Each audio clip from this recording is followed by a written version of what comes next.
Good evening, everyone. Good evening. The emergency evacuation announcement. Are we all aware of that? Or do you want me to read it out? Yep. That's the way out. Okay, thank you. Apologies for absence. We've had apologies from Nick Cooper in the office. Any others? On Councillor On Councillor Reeves. Any others? Right, substitute members. Got Councillor Mrs. Hoy for Councillor Reeves. Yeah. Any non-members attending? No. Minutes of the meeting held on the 27th of November 2018. Do we agree those? Agreed. Yeah. Item 5, to receive declarations of interest. Are there any? No? Okay, so we'll go on to item 6, which is the external auditor reports, update to 2017-18. And we have to consider the report of the Assistant Director, Democratic Services, setting out the current position on the external auditor's recommendations arising from the 17-18 audit results report to the Audit Committee. And I think Jim's going to do that. Thank you, Chairman. Members, this report provides an update of the positions related to the recommendations arising from the external audit report to the Council for 2017-18, which was presented to this committee. Many of the recommendations have now been completed, with a few still outstanding. Happy to take any questions. Sorry, you're on item 6, yes? Yes, item 6. Councillor Hoy. Thank you. First. So the Ernst & Young recommendations, it's just going through a few of those and their responses to them, that was all. First bit I'll leave, it's really on the second page, so page 6.3. The first one, achievement of savings needed over the medium term. The recommendation starts off in the box. We recommend for transparency to the public that the MTFS, and then it goes on to say about it. So I'm obviously looking at the word transparency, and then I'm looking at the response we as a council are doing, the management response. So Ernst & Young recommended profile the base budget, growth items, planned use of reserves, savings, plans over 3 to 5 years, show how the budget gap is derived. What we've said is a more detailed breakdown of the MTFS assumptions will be included with the 2019-20 budget report. Our response doesn't sound like we're doing what the recommendation is asking for. And again, include a sensitivity analysis of the impact. We've got a sensitivity analysis of the council tax options will be modelled and shared with members to inform budget setting, but will not necessarily be published on the face of the MTFS report. And again, I'm looking at the top line. We recommend for transparency to the public. This was about. So I just want confirmation that if it's not on the face of the MTFS report, the analysis will be within a report and will be available to the public, not just members. So that's the 2 questions on that bit. I don't know if you want me to go further down or just answer I'll take those as we go. Yeah, so I think, as you say, we've set out our response to the auditor's recommendations. As you'll be aware, as part of the budget report, we do include quite a lot of detail in terms of all the assumptions that have gone into the MTFS. And as you're also aware, we have circulated to all members some slides as part of the member away day we did, which again modelled some of the scenario analysis around different council tax options and that sort of thing. I take your point about transparency. I think we feel that as we take the budget to be agreed by full council, we're recommending a certain set of options which we're recommending to council, and we wouldn't necessarily include all of the sensitivity analysis as part of that report. So we're clear about how we've arrived at the conclusions and the recommendations we're making as part of the budget report and what and how those have been arrived at, but we wouldn't necessarily sort of do a full set of options as part of the actual formal budget report. So that was the conclusion we arrived at, and yeah, I'm happy that we've sort of met the spirit of what the auditors have required us to do, but obviously... Are our auditors happy that we've done that? Well, obviously we haven't completed the value for money assessment for the 18-19 budget setting, so if they were not satisfied for whatever reason, I'm sure that will be raised again as part of the report. Yeah. We can always take another look at how we do it again next year, but I think we had initial discussions about what we were planning, and I don't believe there was any sort of... I just have concerns that this may not be... I understand the difficulties of budgeting a year ahead, let alone 5 years ahead, and providing something which is going to be accurate that far ahead, although it is fairly short to medium term. My concern is that it isn't really meeting what was required by the recommendation, also in relation... Sorry, and I now go back to the earlier one in relation to the fact that there's clearly some concerns about our measuring of whether or not our cost savings will be achieved or not. We have addressed those, it would appear. I've read those, and I just think it goes a little bit with the one in front, and I think together that we're perhaps not. If we're not able to provide the detail there, I'm not sure how we can provide assurance that we will be that we're on target for our savings and projected savings if we're not providing the detail that they've asked for in their recommendations. That's the concern I wanted to put down and make sure it's recorded. I've got those concerns. It'd be helpful if you could use a comment.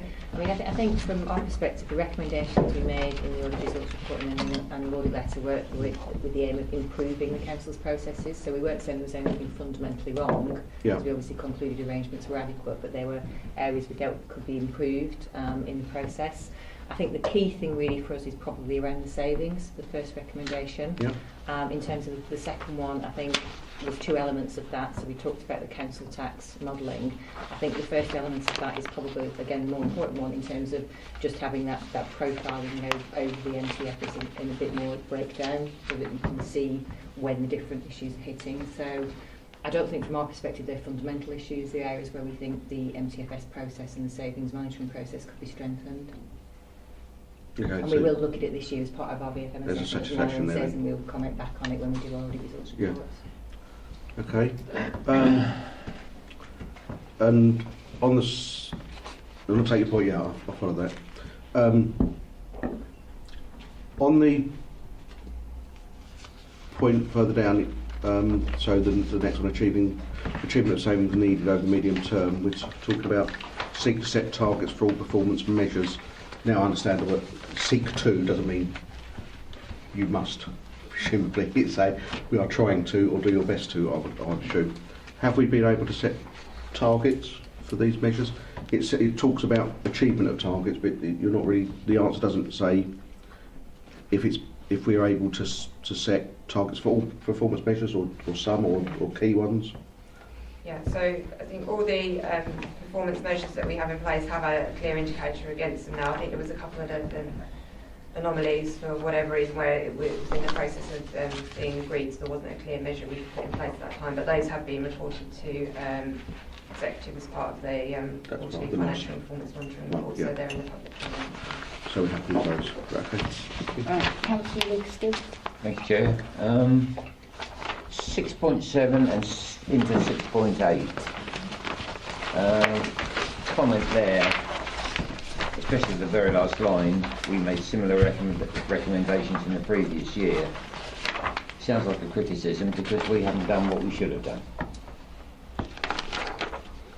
Yeah, so this was particularly around the information control and technology audit. So I think we've had numerous discussions around this at audit committee and other committees in terms of what audit work we should do around IT, and I think This is control environment. 6.7. Am I misinterpreting it? I think you referred to those bullet points. I think it was around the delivery of the internal audit programme in totality. Okay, all right, yeah. So it's partly about the completion of all the audit work before the annual government funding statement is arrived at as well. So I don't know. I'm quite happy.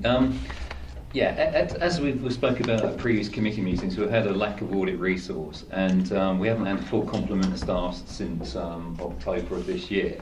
And what we said at the last committee is actually we have prioritised the audit plan for this year. So all the priority one audits that will enable us to provide an audit opinion for the year will be undertaken. We won't complete the audit plan in its entirety. But we will complete the necessary work to provide my opinion for the year, which feeds into the annual governance statement. So all the work that's necessary for me to complete in terms of providing an opinion on the council's control environment will be done. There are some priority 2 audits that don't necessarily inform my opinion on the council's control environment. They're like nice audits to do to perhaps improve the control environment, but they're not necessary for my overall opinion. So all the audits that I need to do will be completed. What about next year? It's a new audit plan. We now have a full complement of staff, so the audit plan, which will come to this committee in May, we will look to deliver it in its entirety. So we're not likely to have that same comment. We made similar recommendations the previous year. No, and I think there needs to be understanding that there's an audit plan's put together. It's basically, it changes over time in terms of the risks perceived by the council. You hope to achieve your audit plan, but you prioritise it in a way and say, these are the ones I must do, these are the ones I might like to do, but if I don't do it, it's not going to change my opinion on the control environment. Okay.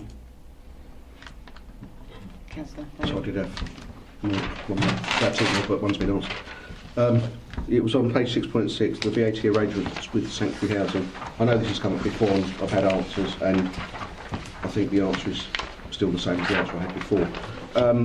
It's concerning the recommendation, which is that we confirm the arrangement with HMRC concerning the VAT recovery with Sanctuary. In our response, we've got Sanctuary's own external auditors have given the necessary assurances that they are happy the scheme is compliant with HMRC guidance. That doesn't seem a very strong assurance to me. We've got no legal basis to hold somebody else auditors for advice. Is there an HMRC agreement for this scheme or not? What sort of assurances were received from Sanctuary's auditors? So I think, as we've said at the previous committee meetings, that this goes back sort of 10 years or so, and as we've said before, we have not been able to find the original source documentation in relation to the scheme from our side of things. I think the comment about the assurance from Sanctuary's perspective is they've obviously had their accounts audited separately, and that they were, the auditors from their point of view, were happy that the scheme was compliant. What we did say was we would have a further check to see if we could find any further information.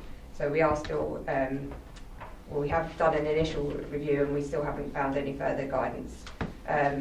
We have got our new technical accountant starting next week, so that may be something we are able to dedicate a bit more resource to following up again before the audit for this year. But I'm not expecting that we are going to find any more source documentation, so I think that might be a risk that we may have to live with, albeit I deem it to be quite a low risk given that the amount of time that's passed and there has not been any issue identified in the past 10 years in relation to this. Okay. I'll say HMRC aren't bothered about time passing. They're currently coming after people after 20 years, so it is a potential liability still. Right, thank you for the answer anyway.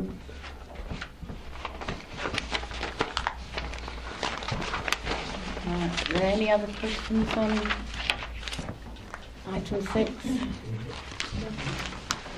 Right, so the recommendation is that the updates provided in the monitoring sheet, the external auditor's recommendations be noted. So is that noted? Okay.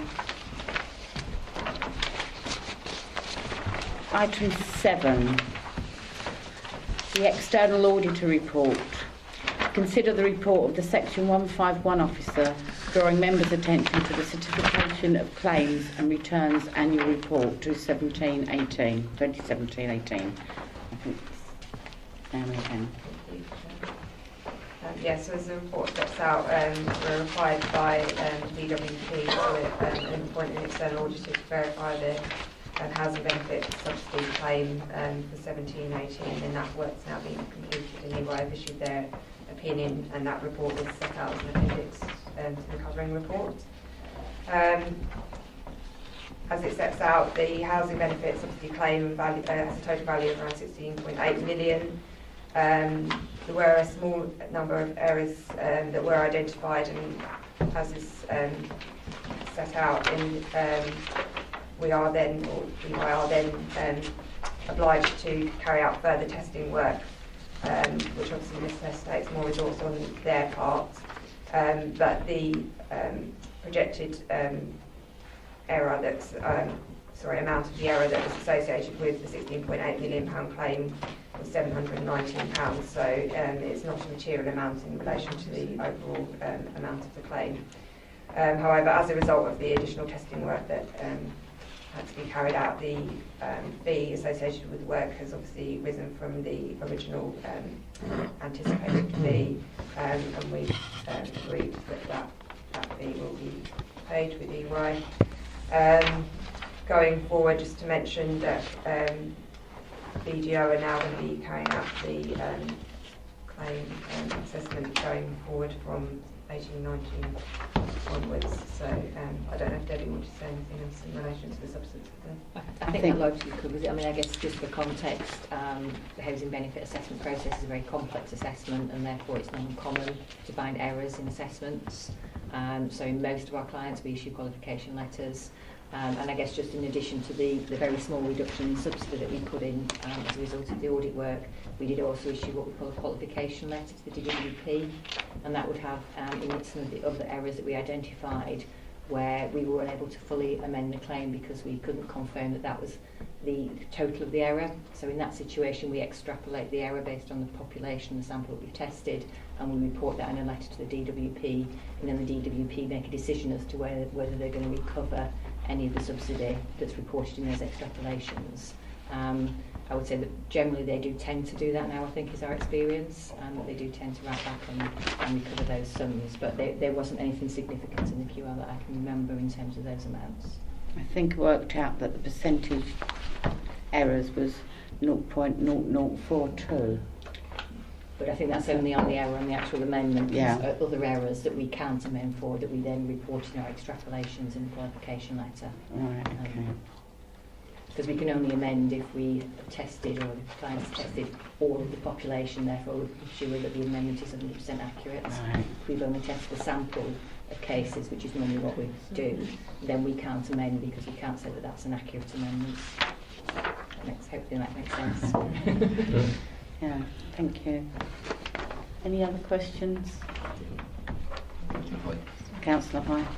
You know, it was like the only question I really did have was about the extrapolation. I think that's been explained quite well. I just wanted to ask around this is just a check for the DWP, presumably.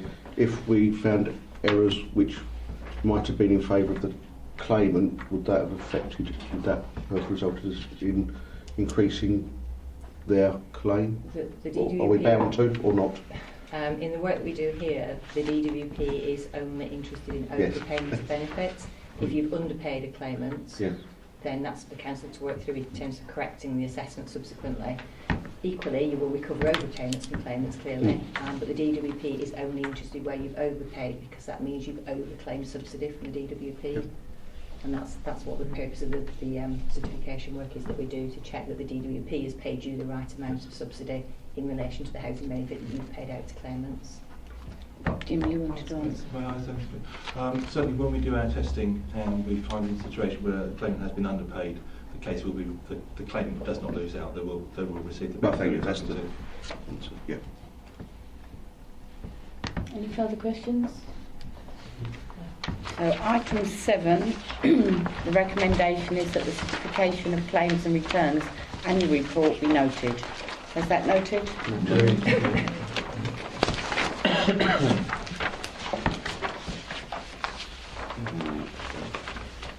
Item 8 is external audit plan report. To consider the report of the Section 151 officer presenting the external auditor's annual audit plan covering the audit for 2018-19. Your turn again. As you'll be aware, we've been appointed as council auditors for the 2018-19 accounts, and they've set out their plan of the work they intend to undertake to do that work in the appended report. That's probably all I was going to say at this stage, but Debbie's can obviously speak a little bit as to the extent of the work that's going to be undertaken for the 18-19 account.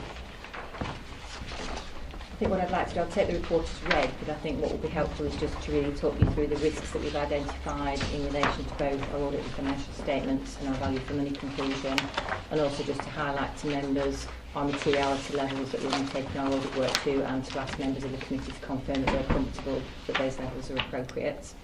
So if I can take members to, first of all, pages 7 and 8 of the report. I'm going off electronic version, so I think it's 8.7 and 8.8. And on those two pages we set out the risks that we've identified in relation to our audit and financial statements. The first two risks are what we call fraud risks, which is where we're saying that there could potentially be an incentive for management to misreport figures in financial statements, and therefore we classify that as fraud and therefore a significant risk, and undertake additional procedures to address that risk. There's actually no change really from the risk that we've identified from the previous year, but all we've done is separated out the risk from the general risk that we identified misstatements due to fraud and error, where we undertake procedures around journals, accounting estimates. We also look at the overall control environment of the authority. But we've separated out the main area where we think that risk could be manifested, and that's in terms of incorrect capitalisation of revenue expenditure. The reason we identified that is because most of the adjustments or errors that we could see in the accounts would only move expenditure or income between years, and as local government financing is undertaken over more of a medium-term period, as you obviously see from your medium-term financial strategy, the only thing that actually moves expenditure out of revenue and there stops it impacting on council tax and the general fund balance is if you shift it into capital, and therefore you can fund it from capital resources. Therefore we particularly focus on capital additions in year and make sure that those capital additions are genuinely capital in nature and therefore can be funded from capital resources and shouldn't be charged to the revenue account. So that's the particular area, and that's the risk that we see in most local authorities that have got any degree of level of capital spend. So you're not unusual in that sense, it's just where we see the risk manifesting itself in local authorities. We then identified pension liability valuation and valuation of land and buildings as both higher inherent risks, so we're not saying there's a specific significant risk around those, but on both of those they are extremely large figures in the council's balance sheet, and they are both subject to estimation and judgments, and therefore we undertake additional procedures around both of those to make sure that the assumptions that are being used in forming those estimates are reasonable and that the inputs in those calculations are also supportable. We've then also identified... Sorry, could I just ask something? Yeah. On that particular point, you say the figures are very large. Mm-hmm. Is that county? No, figure? that's your figures. So that's a pension liability in Roxbury District Council's accounts and the property, plant and equipment in your accounts as well. So are we owing that then, that 31 million? It's the liability as it's accounted for, so it's calculated as an accounting figure. And I know there's often a lot of debate about that figure in local authority accounts, so it is a calculated future liability using a number of assumptions and under various accounting standds. It's just that So last you're not going year to have to on pay out this, £31 million suddenly. It's the liability over the lifetime Yeah. of all pension members, over the lifetime. Now I get the impression from that we're behind with our payments into the pension fund, but last year we were told at the audit committee that we're up to date. No, it's not a liability in that sense. It's not saying you owe 31, you were behind by £31 million on paying that. It's the future estimated liability. The actuary will calculate annual employer contributions that the council needs to make to make sure the fund is appropriately funded, and that will be for all of the councils that contribute to the Essex Pension Fund. Yeah, I understand it all now. Yeah, Thank so you. as long as you're making the contributions in line with what the actuary has set, then that's fine. Thank you. Okay. The next three areas we've identified are slight changes in the risk. So we've still got group financial statements for Oxford, but as last year was the first year that the council consolidated Green Gateway Trading, we had that as a higher risk last year because there was more chance of error in year one.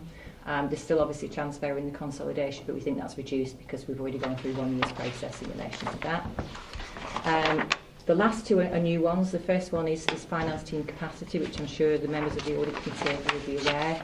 That there are obviously a number of key finance officers departing the council this year, and also some key people going on maternity leave. Some of those will be after the accounts process, but also we've got two key technical accountants who are actually going on maternity leave in April 19, which will obviously be before we start the audit and during the accounts close down process. So for the council, that clearly represents a risk, and obviously the knock-on effect is that it represents a risk for us. So we'll be monitoring closely what the council is doing in terms of filling those gaps and putting in place cover arrangements to make sure that the sufficient capacity to produce the accounts and to support the audit process. But we did think it was worth flagging because it's quite a number of people, it's not just one person that's leaving at the moment. So I think it does create a risk, and we've been discussing that with Naomi. The last risk that we've identified, which is a new one, is the new accounting standards. So there's new standards that have been implemented this year in relation to financial instruments and accounting for revenue from contracts. I think it's important that the council undertakes an assessment of the impact of those accounting standards, and we'll need to disclose that in their accounts. I think many councils have started to undertake that assessment and concluded it's unlikely to be material, but that process needs to be gone through, and obviously we're expecting papers to be provided to us to support that assessment. And Green Gateway Trading may need to specifically consider revenue from contracts sort of separately in terms of having a potential impact. Sorry, another point on that. With the asset review that's going on at the moment, we could be affected then from the revenue from contracts at a later date. Potentially a later, I mean, there's very specific rules around how IFRS 15 is being applied for the public sector. So in terms of thinking about it, it's revenue from contracts with customers, so that's why Green Gateway may be impacted, and if you have future arrangements that are similar, then you would need to consider those. But it's not something that's probably going to impact you significantly this year, I wouldn't have thought, but I'm not. But No, it will yeah, be 2 or 3 future, years, I think. It could do, yeah. Before that. Yeah. Going back to the finance team capacity, how far are we along with taking action to fill the vacancies? So the key post that was critical for us to fill was the what we actually call the technical accountant role, and we've got someone starting on Monday, Carrie. So she's already been in for a few days handover, and she's an experienced local government officer who's had significant experience preparing the accounts, and she used to work at Rochford a number of years ago, so I've got confidence that she's more than capable of leading and doing the bulk of the work. In terms of Matt Petley's role, the head of finance role, we're planning to go out to recruitment sort of imminently on that. As you'll be aware, I've sort of stepped up my time from 3 days to 5 days, partly to cover some of that capacity. So that's been one of the mitigations around covering Matt's role. And in terms of the two kind of management accountants, so Emma and Teresa, who will be going on maternity leave, we've actually sort of planned in some of that in terms of how the audit work is undertaken. So we've actually moved some of the key sort of testing that we can earlier in the process, so they'll actually be able to fulfil some of those tasks before they go on maternity leave, and we'll obviously make sure there's adequate handover in terms of any interim arrangements to see that work to fruition for the final audit testing. So I think we've taken the necessary actions as far as we can, but so there will be some interim resource required to cover those two maternity roles. Thank you. Yeah, I think just to add, as you say, we are doing more work in sort of next week. I think we've got resources in March and also some more resources in April before those people depart to try and do our substantive work that we would normally do after the accounts are produced. So we are pulling forward as much as we can and working with the finance team to mitigate that risk as much as we can. Thank you. Okay, then we'd just like to draw your attention to materiality, which is summarised on page 9, but then there's a little bit more detail on page 21 of the report. Can't find your page 21. Maybe it's not 21.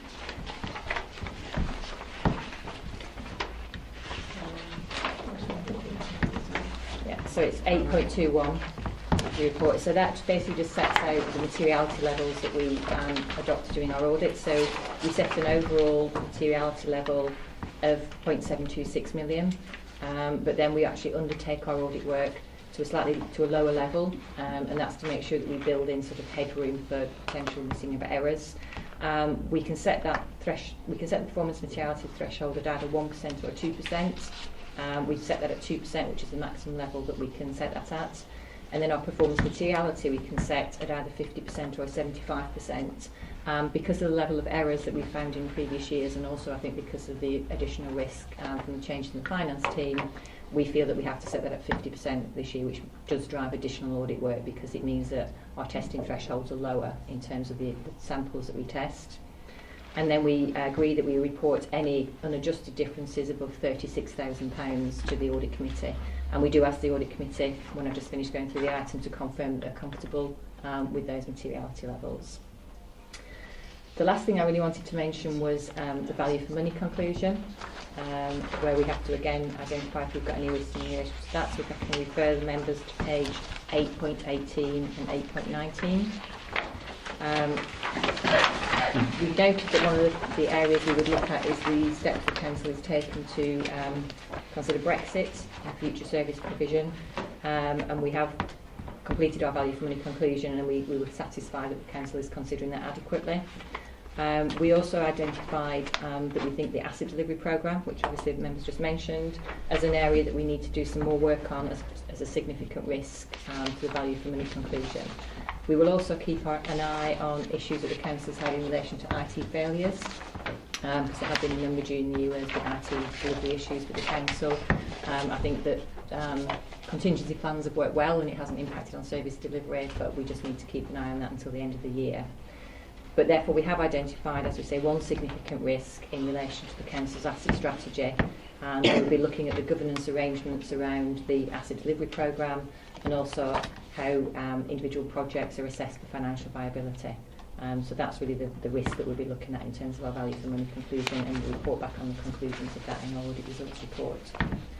I guess the only other thing to note is in relation to the fee that we have noted at the end section on page 8.35 that there's a possible increase in the fee as a result of the lower testing threshold that we've had to apply because of the errors in previous years. Also the fact that there are group accounts which are not reflected in the scale fee that's set by PSAA, because that was set a number of years ago. And also the VFM significant risk that we've identified around the asset development strategy. We haven't quantified the amount of that additional fee at the moment, and we will discuss that in finance as we start to sort of scope that work in a bit more detail, so we can go back with detailed breakdowns of hours for the additional work that's been undertaken. I wasn't going to say anything more on the report, but very happy to take any questions or comments. Thank you. You've touched on the asset delivery. Are you liaising with Bleeds on this? Because they're the consultants we're using, and they're to a large extent guiding us and working with us on value for money, best options and all this sort of thing. So while I'm not saying that we're blind in this issue, we have specifically brought in people with the abilities and competence to guide us. So are you working with them in this respect, or is it two separate operations? We wouldn't necessarily work with them. I think the fact that the Council has brought those in is part of, in effect, your arrangements. So your arrangements are basically to identify where you have maybe gaps in skills or need for support, and you've brought in that additional support. So that's probably as far as our assessment would go, to say we're comfortable that the Council has assessed the governance structures that it needs, how it needs to, what support it needs to make its decisions, make informed decisions with the right information, and that's really as far as we go. We wouldn't go as far as needing to liaise with them unless there was a specific issue that we felt we needed to, which I think is very unlikely.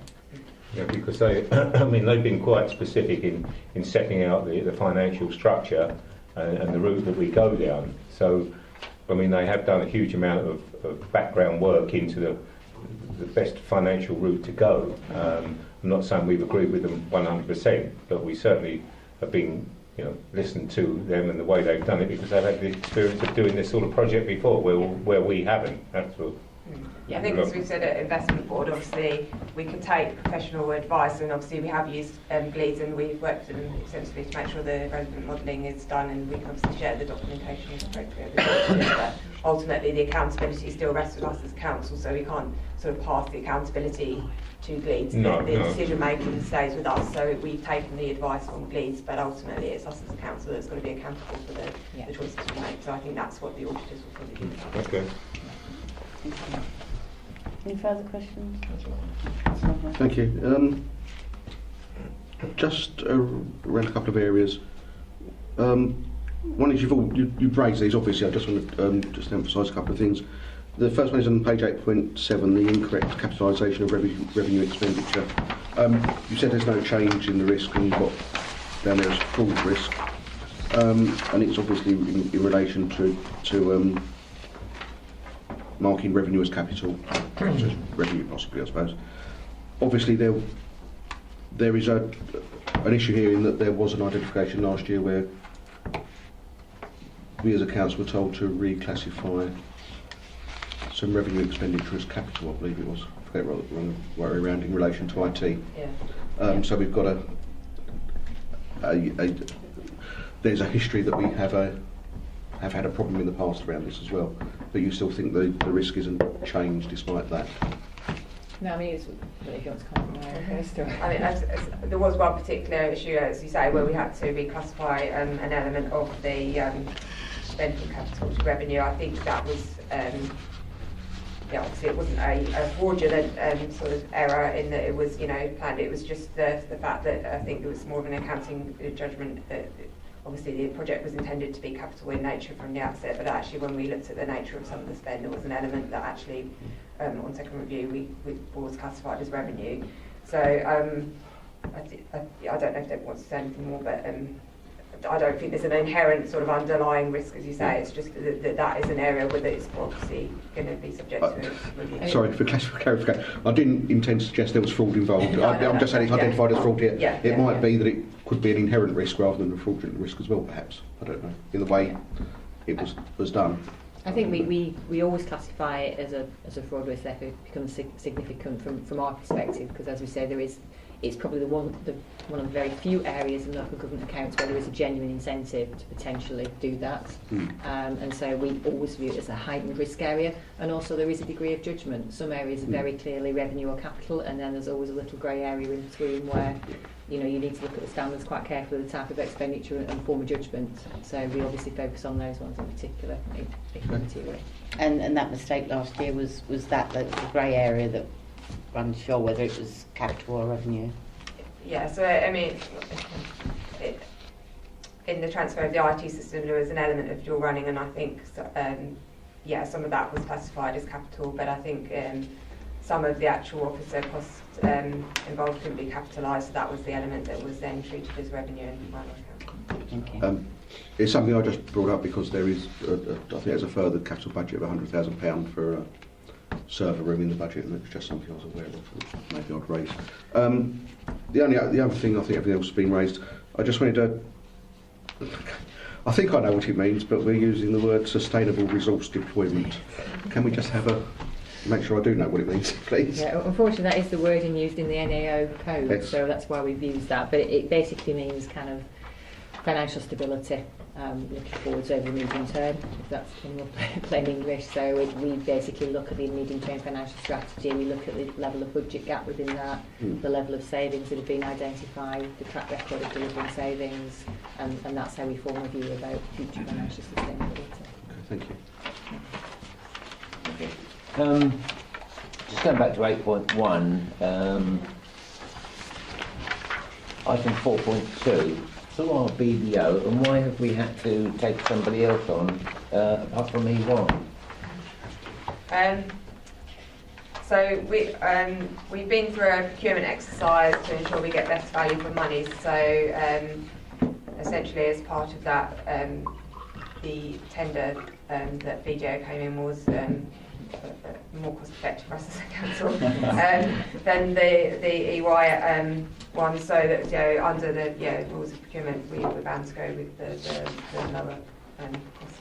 Which is Perhaps why we should do that with the full audit then. It has been through a process. yes. So yeah, all of it is subject to the PSSA approach, but just that those two elements are treated separately, so they went through a separate process. But we've actually gone through Basildon as part of the joint tender process for the. Okay. All above board. Yeah, so that the claim certification used to be under the PSAA contract, but from this year, 18-19, is no longer under that contract. So every council had to go through its own procurement process to appoint auditors to do that claim certification. So it is completely separate from the accounts. There is obviously some overlap because those figures appear in the accounts, and so we need to undertake audit work to gain assurance over those figures. But to be honest, the claim certification work is generally done after the audit of the accounts anyway. So there is some degree of some clarification, but I don't think it will be significant, to be honest. I mean, we undertook a procurement exercise on behalf of 3 authorities, Rockford, Basildon and Brentford, to secure best value for money, and yeah, we have to go with the lowest quote, which is from BDO. Who are they? I've never heard of them before. It's just another accountancy practice. Yeah. I trained with them many years ago. Oh. Right, happy with that? Any further questions? So the recommendation is that the external auditor's annual audit plan for 2018-19 be noted. Is that approved? No. Yeah.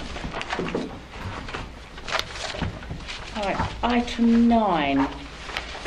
To note the external auditor's audit committee briefing and provide a response to the key questions within it. I think this item was really just for noting for members, noting. As you say, there are a number of questions asked within the report. I wasn't planning to go through those all in detail, but if anyone's got any specific areas within there that they would like to raise, then just again, those.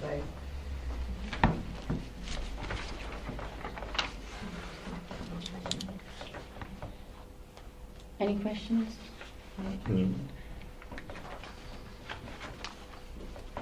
No, nothing beyond. I think it's a useful report. Make sure that we keep on track with what we're supposed to be asking about. Yeah, it's a very long report, but we have our answers to these questions, and we're happy with those. Yeah, I think, so we're happy that we can answer the questions, that as I wasn't planning to go through them all in detail at this meeting, unless anyone's got any specific ones they want to.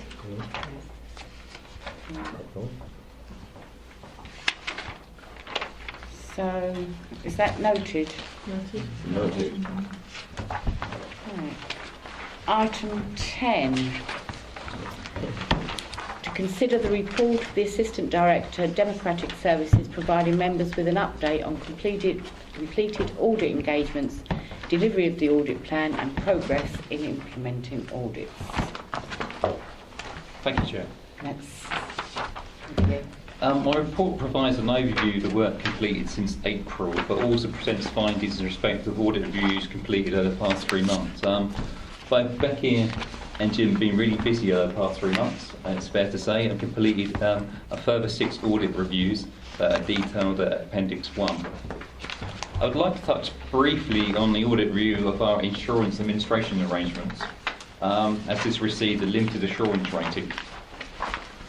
This piece of work turned out to be a wide-ranging piece of work which raised a number of issues, concerns, which have been discussed at the senior leadership team. The major areas of concerns for us is that we don't appear to have a single complete record of our assets. There's some uncertainty exists that everything that should be insured is insured, but there's no evidence to suggest that our key assets are not insured. Also, we identify we don't have effective inspection regimes in place with regard to our assets.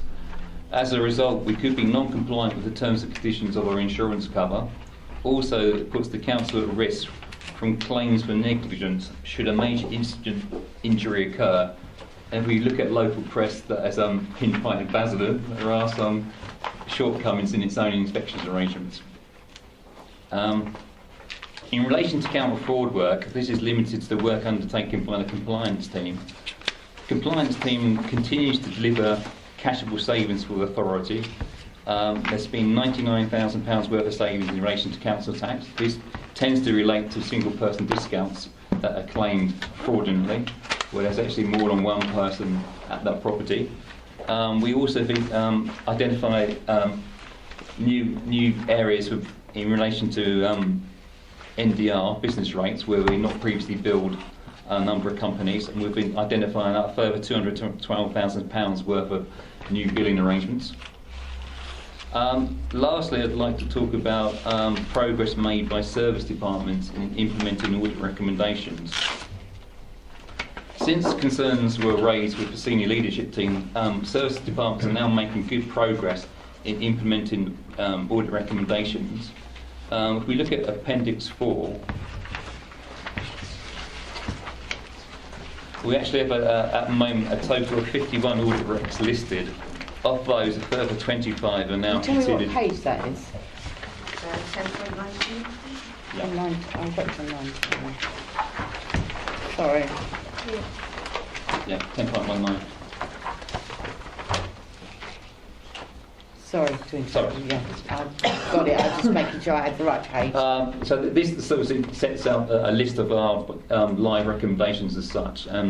Jim's undertaken a review of these audit recommendations, and it's our considered opinion that a further 25 of these recommendations have now been implemented, and they're flagged up as a delete marker, so they will be taken off next time around. So we are making good progress in implementing the audit recommendations since we raised our concerns with the senior leadership team.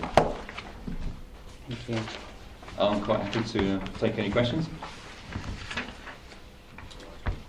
Any questions? Councillor Hoy. I'll come on to the bit you've just spoken about in a minute. Yeah, I noted the reports. I've answered the one about the other one. I don't know, lost my page. Insurance. There it is. It was just really around the leisure contract, because we're talking about you've got limited assurance around the contractor not meeting all its operational or required legal or other specified obligations or regulations, which could mean lots of things, I suppose. I think the concern is that we're saying that this contract is coming to an end soon. It's saying that they are doing some work, but I'm wondering what the risk is that. And I was trying to read it, and to be fair, I couldn't. The answer may well be in this report, and I just can't understand where it is within it. But I'm trying to find assurances that we have in place procedures which will allow us to make sure that the properties are fully maintained to the standard they should be by the time the contract ends. I think there's some concern about it, and it's talking about it within it. But I'm wondering, what are we happy or satisfied or believe that there are controls in place to make sure that will happen? If you follow, that's a convoluted question. But I couldn't find what I'm saying is I couldn't find the answer I wanted in there, but it might be in there, but just worded differently to how I'm expecting it.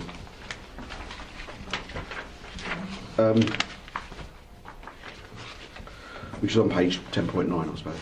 It comes out. Yeah. So I'll ask Jim. Yeah.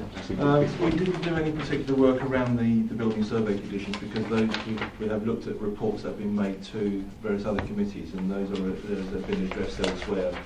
We were specifically looking at the sort of the day-to-day aspects, so we didn't actually look at the end of life of the contract. But the limited issues are related to things around health and safety and fire assessments. Yeah. Could I come back on that? I've got concerns that they aren't being reported elsewhere. They might be by individual members. I'm aware that Councillor Mr and Mrs Mason have taken an interest in Clements Hall, for instance, with members of the public. Here it's got progression on these have not been has been reported to member. I'm not sure what that means, if that means members, and has not been included in this work. That's about building condition contractual requirements are underway. I'm not aware that it's been reported to me. I'm on the review committee as well, and although it's been discussed and talked about in the review committee, I think at the last review committee meeting, Councillor Hazelwood, I think, brought it up. Yeah. Is that correct? About maybe look at the buildings. We were told that we're not doing that, so it's certainly not within the review committee at the moment to look at that, see that's happening. So I'm not sure where that is happening via a committee. If it's happening by a portfolio holder or something else, could that be reported back to us? Because otherwise, we've got 3 years to go. Can't quite remember the exact date. 22. 22, yes. It's about 3 years to go. And that's not very long in relation to us potentially either letting out the buildings again in a poor condition or receiving them back in a poor condition, or a condition that isn't satisfactory. Because that can be quite a considerable amount. Councillor Yeah, sorry, I think the AD Mm. is keeping a very close eye on that from comments that he's made, but I think we should query that again at review possibly. Yeah, is that through the chairman? Is that something come here or something we could ask review to look at as a committee? Okay. John, I suppose we could, You could yes. do, you could Yes, do we either, can. but I mean, you're raising it in this committee. and you Yeah. can do that here You're or happy to come back here and We can bring some. Yeah. and it can be provided, post this meeting. I think that's Yes, probably perhaps the we'll most ask- appropriate thing if we take Yes, it back we to ask the right for a question, more yeah. full, because I don't think we've got the detail of exactly No. where or how it's been reported previously, so I think we'll take that back and send it outside the meeting. I'm concerned it might just be falling between committees. That was all. Yes, so we'll keep it within this committee, Okay. so it doesn't fall between Yeah. committees. Okay, thank you. That was that one. Yeah. Perhaps we should ask the AD to attend on that. Yeah. Yes, if we could. And the portfolio holder. So just to be clear, are we asking them to attend back to this committee or to not to? This committee. This committee, yeah. Thank you. The other bit was on page. It was regarding to the progress of audit recommendations, which has been addressed very well. Actually, a lot of it's there. And I assume that what I'm going to say has then been raised with departments. It was just the age of some of these getting on 2016-17. Can we have what page? Sorry, 10.19 for instance. It was in general, that's the first page, but if you go through, they started 2016-17, and we've got revised end dates 31st of March 19 now, when the agreed implementation date originally was 31st of July 17. That's the first one on there as an example. There's some which are deleted, and some which are ongoing. There is, and I think this has been answered reasonably well by Chief Audit Executive, but I've got concerns about a lot of the ones being deleted seem to be newer ones rather than the older ones. The older ones seem to be sticking around, and also there's some such as the asset one which has been, we've said it will be overtaken by the insurance, but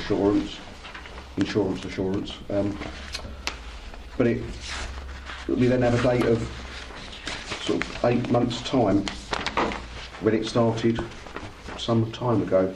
Asset management there, so 17-18 asset management, agreed implementation date 31st of March 18, which we'd say 11 months ago. Revised date 31st of July. Now we're saying this recommendation closely links legal services and the assets management team. And then it's got further down, testing of a new system is due to start early February. I suppose it seems like this, it's just we seem to be going on and on and on. And it's something you've raised, but it just is a concern we still. do have findings meetings with our clients which we set agreed implementation dates. We ask them to be realistic, but sometimes they're overtaken by events, and they look like they appear to be hanging around for ages and ages. But it's their best guess of when things will be likely to be implemented by this. But sometimes it's just taken over by events and we get pushed back. But you know. So it begs to be how important are they if they're being pushed back for a year, 2 years, or 3 years? If they were critical, then you'd expect them to basically set an Yeah. implementation date of like 1 to 2 months, or even less than that. So if it's critical to the system, if it's going to fall apart or it presents a serious risk to the council, you Yeah. would expect them to be implemented within short timescales. But there's others that actually are not that critical to the overall control environment. So this one, it's a debt policy. We'd like to see something happen, but you know, it's not critical to the council as a whole. Yeah. And also then on page, as another, I'll leave it after this one. I don't want to really push it because I know it's been answered and you've given a good answer. But on page 10.32, for instance, we've raised insurance arrangements elsewhere about the problem there may or may not be. There could be problems with it because we haven't got a proper asset base. And we've got insurance schedule, look at part of annual insurance requirements to ensure cover is still relevant and asset is properly described. We've said there is a problem there, but we've got an agreed implementation date of 31st of August 19. Is that the point at which we are expecting to have full assurance that everything we have is covered and covered properly? I think that's the point at which the insurance is due for renewal, so that's obviously we need to make sure the information is complete before we go out back to renew the contract. Okay. I mean, in relation, just to pick up on the question around the asset register, I mean, I think it's an iterative process, and we did do some assurance work, particularly around the financial asset register, to ensure that that was complete. And our technical accountant last year did do quite a bit of work to make sure that our asset register was complete. I think the issue that's been identified through the more recent audit work is particularly around the fact that we've still got 3 different asset registers which are all used for quite specific and different purposes. So from a legal point of view, from an operational sort of maintenance point of view, and from a financial point of view. And I think in an ideal world there would be sort of one version of the truth, but I think in reality, as I say, that because they're quite long and complicated documents and they're all being used for slightly different purposes, it's not a straightforward thing to put them all into one version. So I think we're investigating whether there's some kind of software solution that might help us do that and maintain that going forward, but it's not something that we can implement overnight. So I think that's why it's inevitably there's slightly more complex issues that do take a bit more time to resolve, and as you say, when there's things that can be implemented quite quickly, that they sort of come up on and off the recommendation list quite quickly, but it's those areas that actually could require sort of a bit of project work and more detailed work to actually implement the solution. They inevitably take a bit longer, and as Mike pointed out, I think maybe there's been a slightly unrealistic expectation in some of the implementation dates when they were originally put forward that we could do this in a quicker time frame than we actually have been able to, but that's not to say we don't recognise the importance of doing that. I think we just have to be slightly realistic about the end point that we need to get to and the work that needs to be done to get there. Perhaps we need to be looking carefully at our implementation dates and be more realistic. Yeah, I think that's a fair comment, so I think that has been fed back as well. Yeah. Councillor Yeah. Sparrow. Going on to page 10.5, where we've got completed audit engagement summary. Obviously, a lot of these have had the complete date. Why do they still show the assurance rating? Is that what it was at the time? Yes. Limited output? Yeah, those are the assurance ratings at the time. Unless we're going to go back and repeat a similar piece of work, then actually that is what it is at that time. Yeah. Yeah. I mean, obviously, in implementing the recommendations, if you were to rework it, you probably give it a different assurance rating because obviously they would implemented the recommendations to address the concerns. But until we do that, a follow up of that piece of work, and then won't receive a different assurance rating. So it's a rating provided at that time. Okay. Yeah. Based on the work that we did. Yeah. No, that's fine. Any further questions?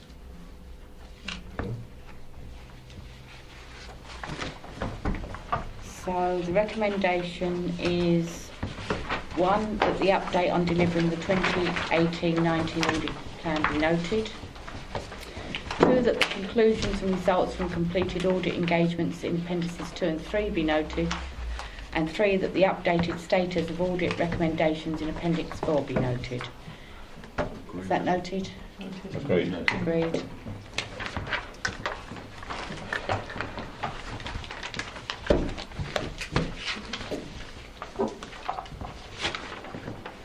Right, let's close the meeting. Nothing else?